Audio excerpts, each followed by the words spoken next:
Yo, what's up guys? And welcome back again sa YouTube channel, Usapang Sounds. So for today's video po, ay i-review natin itong hybrid subwoofer na na-order ko. So yung model niya po is yung ASW880W. So 8 inches po siya subwoofer. So hindi na po ito bago kasi ilang buwan ko na po itong natenga sa akin. So in-unbox ko lang po ito dun sa una kong video at hindi ko po talaga ito na-review. Itong subwoofer na ito ay na-order ko sa Lazada pero available din ito sa Shopee. So yung pangalan ng store na na-orderan natin is yung JMax Electronics Parts Center at yung SRP po nito ay nasa 580. So wala pa po yung shipping fee doon. At ito na po yung mismong subwoofer natin. So 8 inches po siya. At meron po siyang metal grill na cover sa unahan. So meron po siyang logo dito na hybrid digital technology. So medyo low quality yung emblem or yung logo nila. So para siyang plastic tapos umaal siya yung natutuklap siya. So para sa akin ay medyo low quality yung emblem or yung logo nila. Pero bumawi naman sila sa metal grill nila. Medyo makapal at maganda naman yung quality. So paper cone yung ginamit niya at meron siyang parang spike sa loob or yung parang texture ng sa bolang pang basketball. So hindi niya lang siya mahalata at hindi siya kayanin ng camera natin. Pero okay din yung quality ng cone na ginamit nila dito. So ito naman yung kanyang likod. Ang nabili ko nga pala guys ay yung dual voice coil. So wag kayo malilito dahil meron din itong single na voice coil. So ako nag-dual para pwede ko siyang i-series or i-parallel. So malaki po yung magnet niya.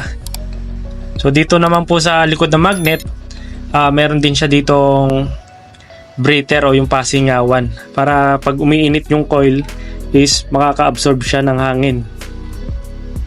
So yung specification niya po ay na dito. So yung frequency response niya is 35 hanggang 4000 Hz. Yung resonance frequency 35 Hz up to 4 kHz. Sensitivity 92 dB. Tapos yung voice coil diameter niya is nasa 1 inches and 1 half. At nasa 250 watts dual impedance po siya. So 8 ohms, 8 ohms. Yung lapad naman po ng kanyang magnet ay nasa 120 mm. Tapos yung thick naman o yung kapal ay nasa 20 mm.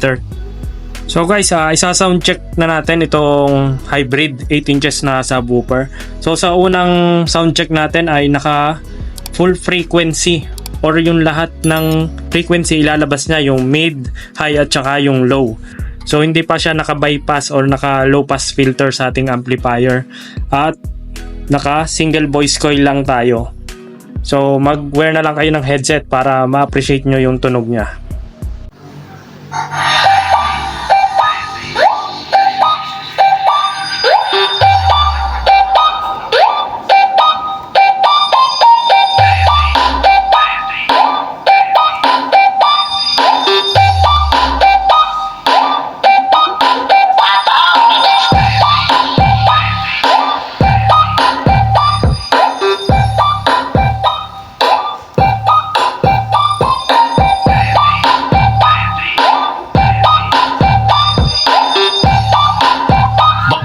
Naive, the best.